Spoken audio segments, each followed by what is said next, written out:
Together, growing in faith, changing communities. Igama likayise benendodana nomoya ocwebileyo. Namhlanje ithandwa zami, in a very special way, I would like us to continue with the story that we had looked into some other time when we looked at the story of Jairus, which we didn't finish. Then we looked at the story of a woman who had been bleeding for 12 years. And then I stopped there. And then now I want us to continue by looking at verse 35. So I'm reflecting on the Gospel of Mark chapter 5 from verse 35. The Gospel of Mark chapter 5 from verse 35. You will know that prior to that, it is a story, the conclusion, the beautiful story of Jairus is being finished now from verse 35. So prior to that, from verse 21, we hear of this man Jairus who goes to Jesus because his daughter is at the point of death. And while he talks about his daughter, here comes a woman who's been bleeding for 12 years. Something powerful, something very interesting to look into. He has a daughter who is sick at the point of death, and here is a woman who's been bleeding for 12 years. And you look at these beautiful stories, and the story of this woman, I'm fascinated by her. Akamazi uJesu, but she's heard about Jesus. Ukewezwa ngaye, uyayazi imangaliso zakhe. And leyo nto yahlala enhlizweni yami ukuthi kuningi esikuzwile ngoNkulunkulu. Kuningi uNkulunkulu asekwenzile empilweni zabantwana babantu. And that was my homily yesterday. Have you heard about Jesus? Have you heard about this person called Jesus, who's able to change our lives, who's able to do something so great? Ihle lingakakuboni, usho njalo umpostoli Paul, uthi ihle likakakuboni athi indlebe ayikayizwa inkazimulo uNkulunkulu asibekele yona. Kunezinto uNkulunkulu ayizona nasazozambula empilweni zethu. Okwethu ukuhlala sibekezele, okwethu ukuhlala simnxuso, okwethu ukuhlala sithi moya ongcwele awukuphenduke uzibonakalise, khona sobona amandla akho nomusa wakho, khona sobona igracia lakho, khona sobona ukuthembeka kwakho empilweni zethu. And so this woman goes and she only wants to touch the fringe of his cloak. And as she touches the fringe, she heals. She gets the healing. She hears that something has happened in her body, and the bleeding stops. And you know the story very well. We've reflected on this story before. And Jesus turns around and he says, "Who touched me?" And there's something so beautiful here. Khona ukuthinta okuhlukile kunokuthinta kwabanye abantu. uJesu banongithintile. Yabona ithandwa zami, khona umehluko mhlambe wokuthinta nokuthinta. And so lokuthinta amthinte ngakho namhlanje khona umehluko okwenzile. Kodwa lo wesifazane uyazi ukuthi mhlambe mangithinta umphetho wengubo khona kuzokwenzeka.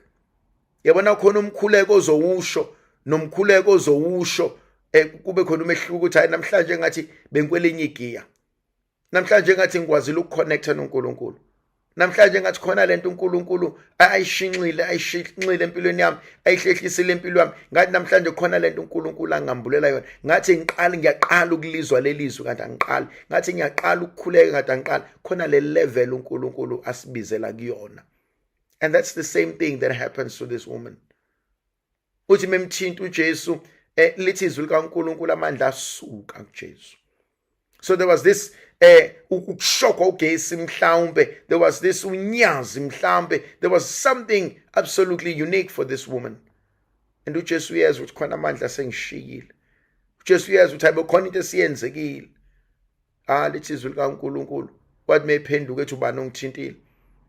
She went to Jesus trembling and in fear. Ukuthi hayibo usengibonile yini? Hayibo kanti uyizwile kanti nawe lento engizwile. And she goes there and she says, "It's me, Lord." Now into engithusayo abafundi nabapostoli abahamba noJesu babathi hayibo bebaningi kangaka abantu ngasho kanjani ukuthi uba nokuthintile. Yabona ithando zami khona le nkonzo ukuthi singahamba noJesu kodwa singazazi imfihlakalo kaNkulunkulu. Singahamba noNkulunkulu kodwa singazazi imfihlakalo zezulu. Singasonto emasontweni kodwa singazani noNkulunkulu. Khona le mfihlakalo uNkulunkulu ekumele asenzele yona yokurealize ukuthi no. Hang on. Khona lo muntu osenza imangaliso. Namhlanje we are reflecting on the Gospel of Mark chapter 5 verse 35. That's the beginning of this beautiful story. That as Jesus had just finished healing, Gospel of Mark chapter 5 verse 35. He had finished healing this woman. And he was initially walking with Jairus. And he stopped because there was a greater need. He stopped because there was an emergency. Kodwa doesn't mean uNkulunkulu wayesemkhohliwe uJairus. And that's something I would like to talk about. That is something I would like to talk about. uNkulunkulu akakhohliwe. Take that, that's the word for today. Just write that down for now. uNkulunkulu akangikhohliwe. God has not forgotten about me. Just because usiza lona wesifazane, it does not mean he had forgotten about Jairus. uNkulunkulu akangikhohliwe. God has not forgotten about me. Kwesinye isikhathi we feel like uNkulunkulu ungilibele. Kwesinye isikhathi we feel like uNkulunkulu usekhohliwe ngami. Kwesinye isikhathi we feel like uNkulunkulu akanendaba nami. Kwesinye isikhathi we feel so overwhelmed and sithi baningi vele abantu abakhuleka uNkulunkulu, therefore uNkulunkulu wami umkhuleka akawuzwanga. Kwesinye isikhathi siyasize sithi mhlawumbe umkhuleko wami ubhajiwe emkhathini. No. Just because uNkulunkulu senzela usibanibani imangaliso, it does not mean uNkulunkulu sengikhohliwe. God has not forgotten about me. uNkulunkulu akangikhohlwa. uNkulunkulu akangikhohliwe. Kodwa futhi kunento engithintayo ku verse 35. While he was still speaking, there came from Jairus' house someone who said, "Your daughter is dead. Why trouble the teacher any further?" While uJesu esenza lezi imangaliso, kufika isigijimi who comes and says to Jairus, "Why do you bother the Lord? She's dead." Ungabisaqhubeka useze washona. Noma sengasala uJesu vele useshonile. Lento ingithatha ingise evangelini lika Johannes chapter 11. uJesu efika ezobona uMartha noMaria noLazarus. Bobabili odade wabo bayamthuka. Bathi inkosi ukuba ubukhona umle wethu ngaba kafanga. Bobabili odade wabo sebecikekile, sebephatheke kabuhlungu, sebelimele. Inkosi ukuba ubukhona umle wethu ngaba kafanga. Khona ezinye izimo ezenzakalayo empilweni zethu, uzubuza ukuthi kanti uNkulunkulu kephi? Uzubuza ukuthi kanti uNkulunkulu sengikhohliwe? Uzubuza ukuthi kanti uNkulunkulu sengishiyileni? Uzubuza ukuthi kanti uSathane unawo namandla okushintsha icebo likaNkulunkulu? Ufuna ukuthi kuwena uNkulunkulu akakhohliwe. Ufuna ukuthi kuwena uNkulunkulu akakulibele. It may appear as if uNkulunkulu late, but he's forever on time. It may appear as if uNkulunkulu kulibele, but uNkulunkulu has not forgotten about you. It may appear as if uNkulunkulu akanandaba, kanti uNkulunkulu knows what you're going through. And ngiyayithanda lenkonzo uNkulunkulu ayivusayo namhlanje. Ngiyayithanda lenkonzo ukuthi yebo sifikile isigijimi samtshela ukuthi ayibo wena salusumiyeka sefile lo. And ngiyacabanga kuJairus enhlizweni yakhe, mhlawumbe siyabalisa, mhlawumbe inhliziyo yakhe isiphendukile, mhlawumbe inhliziyo yakhe siyathuka, mhlawumbe inhliziyo yakhe sithi awunkosi kodwa kube lo sifazana umnakanga ngabe ingane yami mhlawumbe iphilile. Now I can experience something so beautiful, so tragic. Here is a woman who's been bleeding for 12 years, who's ecstatic, who's excited, who's happy, who's grateful. And here is Jairus, who said, in the presence of Jesus stands these two great emotions: greatness, gratitude, sadness, and feeling so low. And kwesinye isikhathi ithandwa zami iqiniso lezimpilo zethu limi kanjalo. Kodwa ngibuka uNkulunkulu okwazi ukwamukela konke. Ngibuka uNkulunkulu who is able to absorb all of this. and was able to sit with all of this, was able to experience all of this. And ongakhethi ibala lamuntu, ojabulayo nowesifazane osesindile, okhalayo noJairus oseshonelwe. Ingakho umpostoli Paul ethi he became all things to all people ukuze akwazi ukusindisa bonke abantu. Ingakho ubhala incwadi yamaHebrew chapter 2 verse 16 athi he had to suffer to become a high priest, a compassionate high priest like all others, so that he may redeem us. Kwakusolekile ukuba adlule kuzo zonke lezi zinto ukuze amandla kaNkulunkulu abonakaliswe empilweni zethu. Khona izinto nezimo uNkulunkulu ekumele abonakalise amandla akhe kuzona. Kodwa kunalento engithintayo lesigijima siletha indaba ezibhlungu. Uyakhumbula sike safunda sibuka izwi likaNkulunkulu evangelini luka Lucas chapter 15, na indodana endala ibuya izekhaya nango yedwa weyisebenzi eyoxoxa oversharing. Your brother has come back and your father has killed the fattened calf that we had prepared. And udala isiphithiphithi kukunabantu thandwa zami ekumele singakhohlwa omsebenzi wabo ukudala isiphithiphithi. Kunabantu emndenini, among friends, emasontweni, emphakathini, emsebenzini, omsebenzi wabo ukudala isiphithiphithi. Uyabona kunabantu abazi yonke into ngaye wonke umuntu.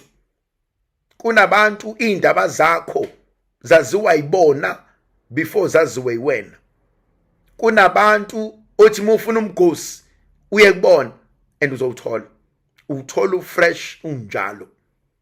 Kunabantu who are just like that. They are carriers of bad news. Kunabantu abahlezi bekhuluma.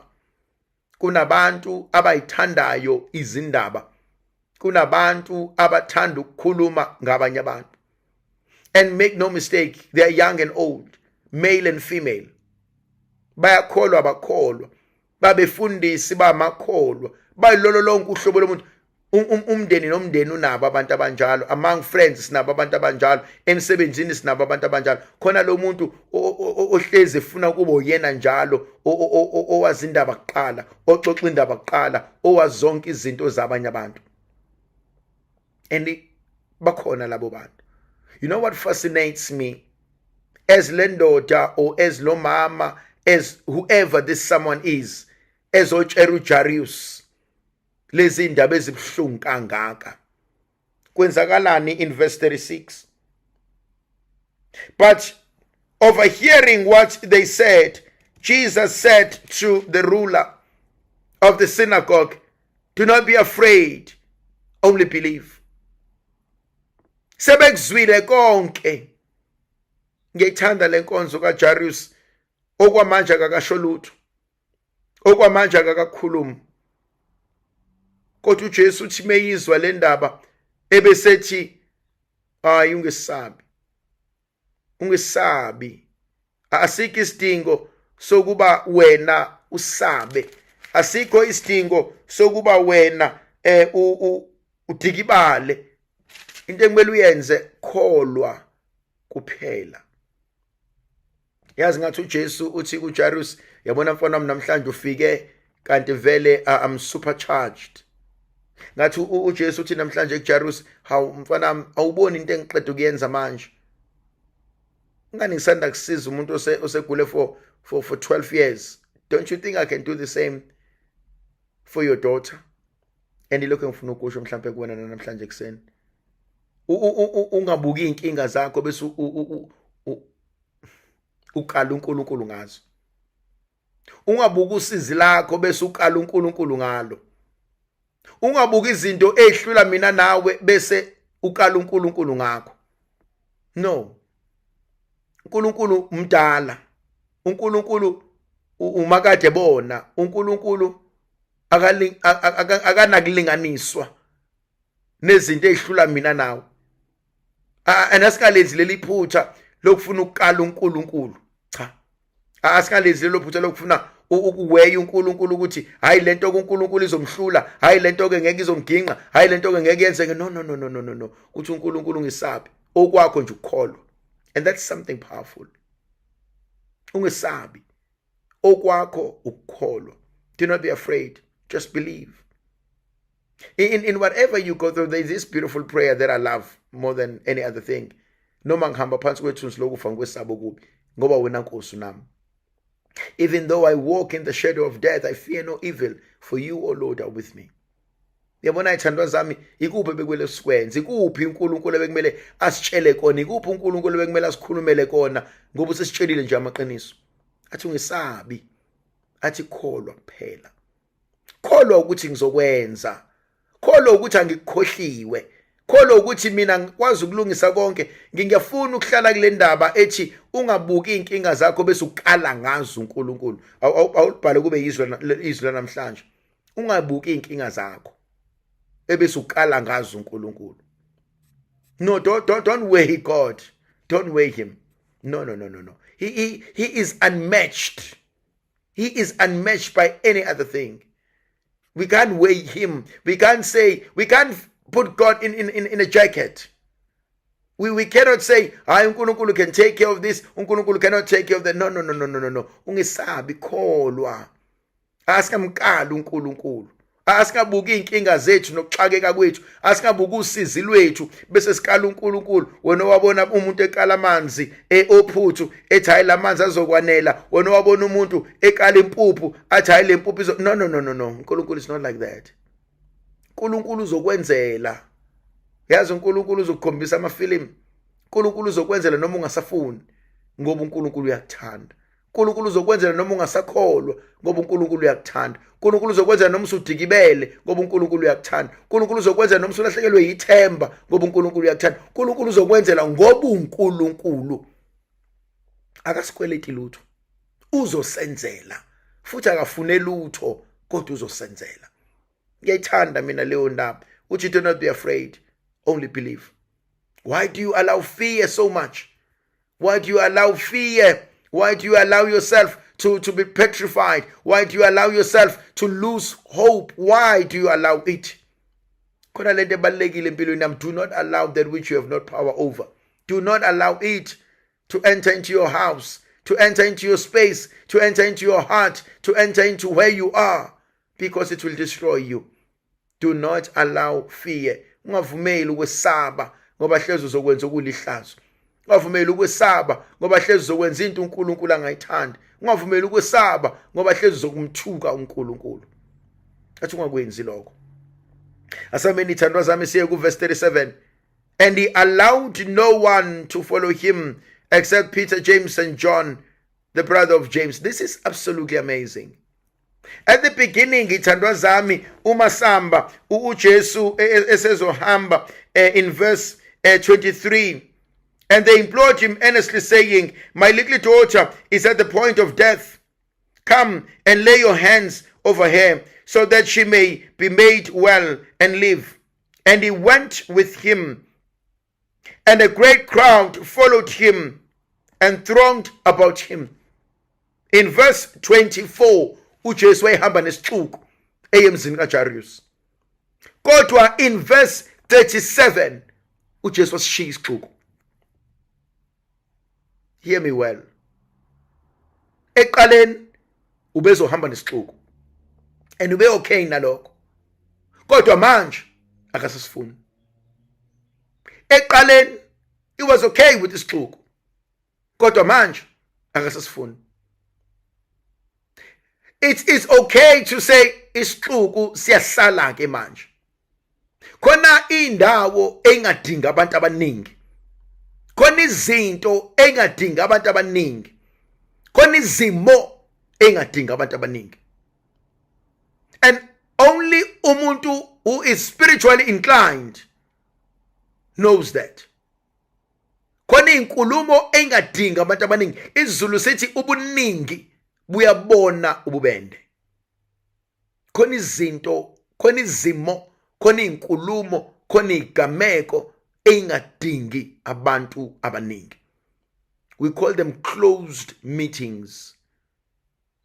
ayidingi abantu abaningi lenkulumo.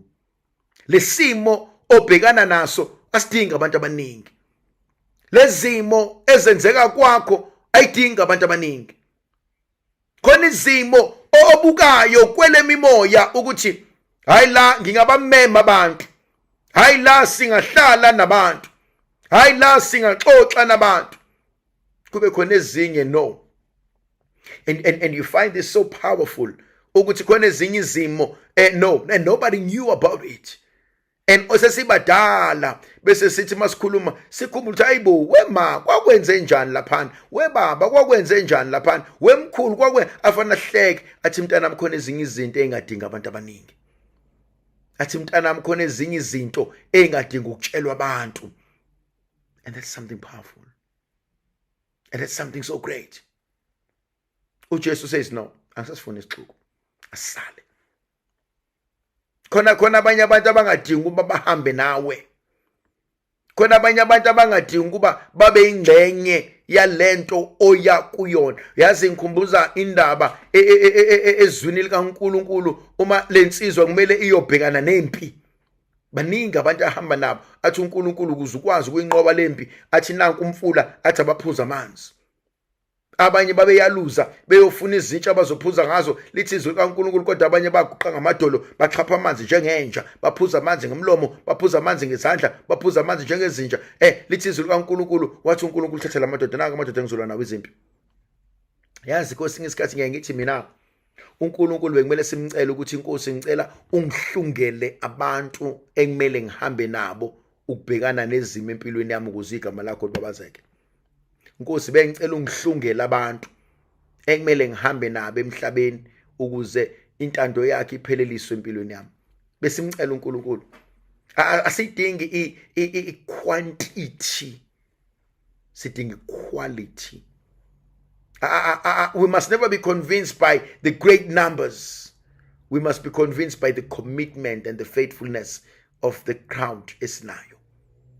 Kwesinye isikhathi udinga abantu abaningi, udinga abantu abancane but abalishumi lensizwa. Udinga abantu abancane abakwazi ukwenza lokhu thina esingakwazi ukwenza. Khona lento uNkulunkulu ayivusile enhlizweni yami, khona lento uNkulunkulu ayivusayo emphefumulweni wami. Athi umoya ongcwele athi bashiye awudingi leli xhulu. Yabona kwesinye isikhathi khona abanye abantu abaphatheka kabuhlungu ukuthi yazi mina abantu bayangilahla, yazi mina abantu abangifuni, yazi mina mangibhekana nezinkinga nje ngiba ngedwa, akekho ngisizayo mina, kodwa ngihlezi nginabantu ngibasiza. Because you don't need quantity. Usukhohliwe ukuthi okuwena mukhulu kunosezweni. Sewukhohliwe ukuthi uNkulunkulu kunezinto akwenzela zona angafune abantu bangaphandle ngoba uNkulunkulu akafuna ukulekelelwa. Akekho umuntu oyitshela njengoNkulunkulu wethu. Uyazi uNkulunkulu wethu ave nenye pride, ngiyamthanda futhi ngepride yakhe. Akafune kulekelela uNkulunkulu. uNkulunkulu uzozenzela yena, uNkulunkulu uzoyilungisela yena. Mangithi uNkulunkulu akafune kulekelelwa, and I mean it, akafune kulekelela uNkulunkulu. uNkulunkulu ufuna ukuzenzela, uNkulunkulu ufuna ukuzilungisela, uNkulunkulu ufuna ukuhlala nathi ayilungisele. And so abantu mabekushiya, abantu mabekubukela phansi, abantu when days are dark, friends are few, and when they walk away from you, it is okay. When they leave you, it is okay. When they walk away and they do their own things and you feel uhlelwedwa. Go back to this verse. Go back to this verse, Mark chapter 5 verse 37. He allowed no one to walk with him. He allowed no one to journey with him except Peter, James and John. Sometimes you think about 3 also hamba now. Sometimes you think umuntu oyedwa also hamba now. Sometimes you think umoya ocwebileyo also hamba now. Sometimes you think uNkulunkulu qoba hamba now. Ngoba uyayazi the magnitude of the battle you are about to face. Uyayazi the magnitude of the battle you are about to fight. And awudinga ukukhohliswa yiningi labantu elizokudidisa, kodwa uyadinga to be consoled by the presence of a God who walks with us. Ingakho igama lakhe lungu Emmanuel. He is a God who walks with me. He is a God who walks with us. He is a God who fights our battles. He is a God who trains our minds. He is a God who plans our future. He is a God who delivers our enemies into his hands. Ungamngabazi uNkulunkulu. Ungamngabazi uNkulunkulu ukuthi kunento azoyenza empilweni yakho. Ungamngabazi uNkulunkulu unamandla waphelelisayo empilweni yakho. Ungamngabazi uNkulunkulu kunokuhle akwenzayo kuwena. Ungamngabazi uNkulunkulu. He knows what you need. Uyazazi idingo zakho, uyazazi idingo zabantu abakho, uyazazi idingo zomndeni wakho, uyazazi idingo zomyeni wakho, uyazazi idingo zenkosikazi yakho, uyazazi nezidingo zomsebenzi wakho. uNkulunkulu ayikho into angayazi. Lithi izwi likaNkulunkulu, he only allowed these three. Now I like verse 38 as well. They came to the house of Jairus, and Jesus saw commotion. People were weeping and wailing loudly. And when he had entered, he said to them, "Why are you making such a commotion and weeping? This child is not dead, but sleeping." And they laughed at him. But he put them all outside, and he took the child's father and mother and those who were with him, and he went where the child was laid. This is something beautiful. This is something so great. This is something absolutely powerful and so great, and I love it in my heart. Lithi izwi likaNkulunkulu uJesu wafika emzini kaJairus. Mefika emzini kaJairus, ufika kunabantu. There's commotion. Uyabazi abantu uma ufika khona endaweni yakho, there's commotion. They're waiting for you to fail. Kunabantu wena oyitshela ukuthi balana ukuze bazokusupporta. Kunabantu wena oyitshela ukuthi balana ngoba bahamba nawe. Kunabantu wena oyitshela ukuthi banawe because they're your friends. No, abanye baba, they are not your friends. Abanye babo bangamakhizane, bangamazenze empilweni yakho. Bancela igazi lakho. Wena ubona uyitshela ukuthi babangana. Yabazi abantu who are always with you and they visit you and they spend time with you, especially during this time of Christmas. Yabona nje bakuvaliwe imisebenzi nezikole, bagcwele kwakho, bazohlala futhi. Hayi mnganami ave kumnandi kuba nawe. Bazohlala. There's nothing wrong with being a great person. There's nothing wrong with being with entertaining. There's nothing wrong with being a great host. Kodwa bazohlala nje kwakho, bazohlala kwakho, bazowudla futhi kwakho uKhisimusi, bazowudla kwakho futhi uNew Year, bazobuyela sebebuyela emsebenzini. Are you aware kahle kahle ukuthi babudgetile ngawo? Bazofika bengaphethe lutho. Futhi noma kuthiwa baphathanga lutho, mase behleli in the course of the week, they will be expecting to be treated like kings and queens. And they will not even take anything from their purses and their wallets. Ukuthi ayibasenge ukuthi ayibasilungiseni ukuthi no. Babudgethe ngawe. And wena-ke you will even believe ukuthi baze bangithanda osibani hayi vele besiplanile ukuthi bona kahle kahle wena babudgethe ngawe ukuthi uKhisimusi no New Year nama-holidays owadla kwakho. Khona abanye abantu ekufanele kuyibuza ukuthi why so much commotion? Why kwaphithizela eduze kwami? Why kwaphithizela? Why kwayaluza into eziningi kangaka manje? And kumele siyibuke lento, kumele sibheke ngamehlo okholo, kumele siyibuke ngamehlo ajulile. There's so much commotion outside. And uJesu uyabuza ukuthi why? Why there's commotion? Why are you wailing? Why are you weeping? Because umntwana akakashoni. Akakashoni umntwana, so why? Hayi sizomkhalisa nimkhaliselani ngoba akashonile umntwana. Kunezimo ezithandwa zami kumele sikhulekele uNkulunkulu. Kunezimo ezithandwa zami kumele sibheke uNkulunkulu ukuthi hayibo kwenzakalani manje? Ungavumi dideka. Angifuni ukuthi ukwenza islima in the name of afuna inhliziyo enhle. Ungavumi ukuthi abantu hayi thina siya enjoy kuba nawe. Meanwhile no, they are here for their own gain. Khona izinto ekumele sihlale phansi sizibuke bese sikhuluma njengabantu abahlakaniphile nabakhulile ukuthi hayi kodwa sibantwana angiyiboni lento enzeka kanje. Ngiyamthanda uJesu, ngiyamthanda. Yes, I don't think uJesu will have survived in our time because unamaqiniso abhlungu. Uthi mengena uJesu emzini kaJairus, now he has the audacity to kick them out. He says, no. Kuyaphithizela lapho man. Hambani. Nikhalelani akafanga umntwana. Nizofunani ngoba isidumbu asikho. Now there's something you must never forget. La kunesidumbu khona amanqele, khona amanqe. Vultures always gather where there is dead body. Where there's dead bodies, vultures will gather. Azodla, because they can smell it. Impukane gathers where there is something rotten because they can smell it. Kwesinye isikhathi kunale nkonzo uNkulunkulu uyayivusa le nkonzo enhlizweni yami. Inkonzo ukuphuma esixukwini. Kwesinye isikhathi kufanele ngethandwa zami sike simcela uNkulunkulu ukuthi hayi moya ongcwele ngiyacela ukuthi ungikhiphe esixukwini. Kwesinye isikhathi it's going to be painful. Kuzoba buhlungu kodwa ngicela uNkulunkulu ungikhiphe esixukwini moya weqiniso. Mama ukuthi labantu ababizelwe intando enhle empilweni yami basuse kumina. Uma ukuthi labantu abezile ukuthi bangikhulise kodwa bazongichaphaza basuse kumina. Uma ukuthi labantu abalana beze ngenhloso ezimbi basuse. And uyangithusa uJesu, uyabasusa. Yazi uJesu akahambi elokho ekhuluma kancane ethi hayi maybe bengicabanga ukuthi asibabeke to the other room, bengicabanga ukuthi asibavakashise no uthi phumani uthambani godukani hambani godukani. And I love that. I love the ability of telling the truth and say it as it is. No godukani umntwana akafanga. Now listen to this. There's something that is so powerful to me. After doing that, in verse 39, he enters where the child was, and uthatha umama, uthatha ubaba, ebesethi asambeni sela. In verse 40 rather, uthatha ubaba no mama, usethi asambeni sela umntwana lele khona. Now verse 40 is very important for me.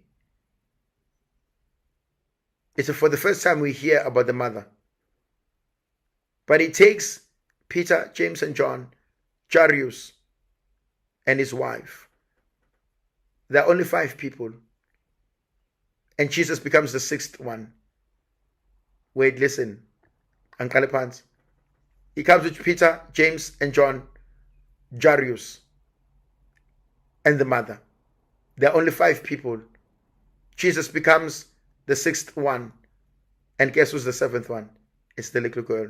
And guess what? Completion. Perfection. I don't know if no man is when thing shown. Sekunabantu abawu7 endlini. Sekunesibusiso sikaNkulunkulu. A miracle is about to take place. There's Peter, James, and John. There's Jairus. There's a mother. There's a little girl. And there's Jesus. Yabona kwesinye isikhathi uNkulunkulu uyayihlela into. Wena ungayitshela ukuthi hayibo sekwenze njani. There are only 3 people who are outsiders here. Peter, James, and John. And the other 3 bayazana. Umama nobaba nendodakazi. Bese kufika indoda ihlukanisayo. Bese kufika indoda ihlanganisayo. Bese kufika indoda yenza umsebenzi.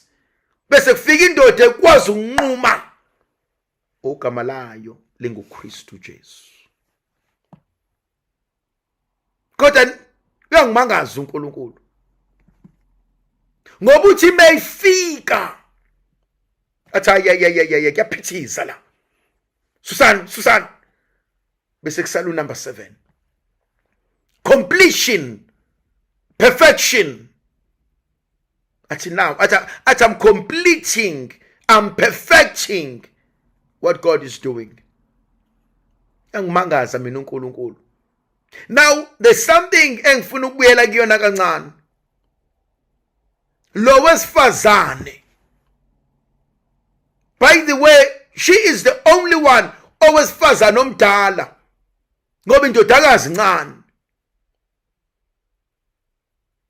Uma wengane. Hleli nengane yayo uJairus yofuna usizo.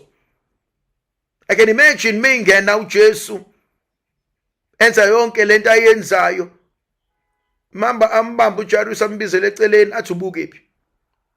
Ukuba ubenamandla bezomshaya. Athi wena athi umntana wami ufile ubukephi, uthe uyofuna usizo, ubani lo hamba naye, bukeni senilate. Athi uJairus athi khuleka nkosikazi, athi khuleka sithando sami, athi ufuna ngikhuleke ngithini ngani nami ifile, athi sithando sami, athi ngiphethe inqoqonqoko, athi hayibo, athi khuleka, athi ngiphethe ozokwenza imangaliso, athi uthe uzokhuleka awushongo ukuthi uzovusa. My God, listen to this. uJesu akacelwanga ukuthi azovusa ofileyo, uJesu ucela ukuthi azokhulekela umuntu ogulayo. Initially uJesu becela ukuthi azokhulekela umuntu ogulayo, kodwa manje akasezokhulekela umuntu ogulayo, usezovusa umuntu ofile. Uyazi kwesinye isikhathi uzoya uNkulunkulu uthi Nkosi ngicela ungisiza kule nkinga, athi uNkulunkulu ngiyeza, kodwa by the time esefika inkinga mhlawumbe seyidlulele, sekuyinto obungayitshela uNkulunkulu angayenza, athi obhala kahle akukho uNkulunkulu omangeke akwenze. Athi uMpostoli Paul, I can do all things through Christ who strengthens me. Akukho uNkulunkulu angeke akwenze, asikho isimo uNkulunkulu angeke akwazi ukusilungisa, ayikho into uNkulunkulu angeke akwazi ukubhekana nayo, alikho icala, awukho umsebenzi, asikho isifo, akukho ukugula, akho lutho uNkulunkulu angeke akwazi ukubhekana nayo. He's an amazing God. He's an amazing God. Ubani othe uzohluleka? Ubani othe uNkulunkulu wethu akabavusa abafileyo? Yes, uJairus yena wayetshela ukuthi indodakazi yakhe kufanele iphile ngoba iyagula. Athi uJesu, hayi wena usakhuluma ngokuphila ngoba egula, awume kancane. Uthe esefile. Moya ongcwele. Uthe sebelahla ithemba bonke, seke bedikibale bonke at the 11th hour. Athi uJesu wozani, futhi akafika ngake la the 11th hour, ufike at the 13th hour, sekuphele konke. Athi uJesu wozani, ubani othe sekuphelile, wozani la, angazi mina. Nanti izwi likaNkulunkulu lingithinta. He said, let's go where the child was lying. In verse 41, taking the child by the hand, he said to her, Talitha kumi, little girl, get up. He take her by the hand. Besimswela uNkulunkulu sibamba ngesandla. Besimswela uNkulunkulu sibamba ngengalo. Besimswela uNkulunkulu ozositakula. Besimswela uNkulunkulu ozosivusa. Besimswela uNkulunkulu ozosidonsa. Besimswela uNkulunkulu ozosisekela. Athi get up. Athi sekuyisikhathi sokuthi uvuke. Sekuyisikhathi ukuthi uvuke. Athi vuka mphefumulo wami. Sekuyisikhathi sokuthi uvuke. Kade ulele phansi. Kade usaba. Kade ubaleka. Kade ungabaza. Kade ubalisa. Usafuna ukuhlala nabantu ngoba uyisaba. Usafuna ukukhuluma nabantu ngoba uyisaba. Isikhathi sokuthi uvuke manje. Sewucashe kwanela. Sewukhale kwanela. Sewuthuke kwanela. Sekuyisikhathi sokuthi uvuke manje. Seke isidingo sokusaba. Seke isidingo sokubalisa. Methemba uNkulunkulu. Vuka mphefumulo wami. Sesifikile isikhathi. Vuka moya wami. Sesifikile isikhathi. Methemba uNkulunkulu. Methemba uNkulunkulu ekuvusa. Methemba uNkulunkulu esethi asambeni. Sekwanele. Yabona khona ezinye izimo ozobhekana nazo, usabe. Usabisha ukubheka abantu, usabisha ukugoduka uye ekhaya. Abantu bayagoduka baye emakhaya ngokhisimusi wena uyesaba ngoba unamali. Wena uyesaba ngoba unalutho. Wena uyesaba ngoba abantu bayitshela ukuthi la usebenza khona usebenza kahle. Abantu abazi ukuthi kade waphela umsebenzi, uyesaba. Vuka. Vuka mphefumulo wami. Vuka manje. Sekuyisikhathi sokubuyela emuva. Sekuyisikhathi sokuphila. Sekuyisikhathi sokubhekana nezimo. Yabona khona ezinye izinto silokhu siyidoja, siyibalekela, siyinqena, siyisaba. No. Vuka. Sho njalo moya ongcwele weqiniso. Sho njalo ngelinye ilanga uNehemiah athi masukume, masivuke. Siyovusa uthango laseJerusalem. Athi hleze sibe inhlekisa kubantu. Khona umculo othi vuka uvuke emphefumulo. vuke mphefumulo hlabelela amahubo. Vuka moya wami. You are depressed, vuka. You are anxious, vuka. You are fearful, vuka. You are in doubt, vuka. You are in pain, vuka. Whatever you are going through, vuka. Ungabisalala.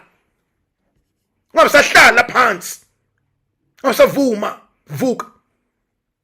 Yabona kwesinye isikhathi umuntu egula elokhelele ugula kuyamcindezela. Uzwa abantu abadala bethi hayibo akuvuke noma uyaluze nje egcekeni, akuvuke noma uyaluze nje endlini, ungakuvumela ukufa ukucindezele ngoba hlezi ungabisakwazi ukuvuka. Vuka. No, vuka, ungasahlala phansi. And ngiyayithanda leyo nto mina, umuntu ogulayo kuthiwa vuka. Noma cothoza nje kancane, cothoza. Wazi ngani? Vuka moya wami, vuka.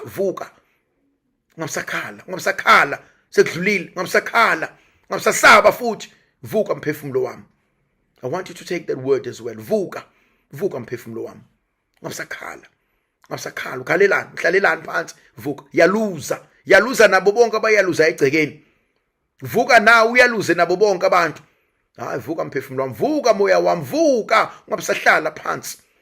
Ngoba muhlala phansi hlezi ubuthongo bukubambe. Yabazi ubuthongo obuzokubamba kanti sekubuthongo baphakade. Ungavumi. Vuka. Yaluza nabo bonke abantu. Sho njalo uJesu namhlanje kule ntombazane. Uyangithinta mina uJesu. Uthi mntanami uthi Talitha kumi. Uthi little girl, I said get up. Uthi vuka. Uhlaleleni. Vuka. Ngabisahlala phansi. Vuka mcela uNkulunkulu uvuke. Khona uNkulunkulu ezokunikeza amandla ezulu. Vuka khona uNkulunkulu ezophakama. Vuka khona uNkulunkulu ezokwenza umusa wakhe. Sho njalo izwi likaNkulunkulu verse 42. And immediately the girl got up and began walking, for she was 12 years of age. Awuzwanga. Immediately the girl became something else. The girl got up, yavuka intombazane, and she began to walk.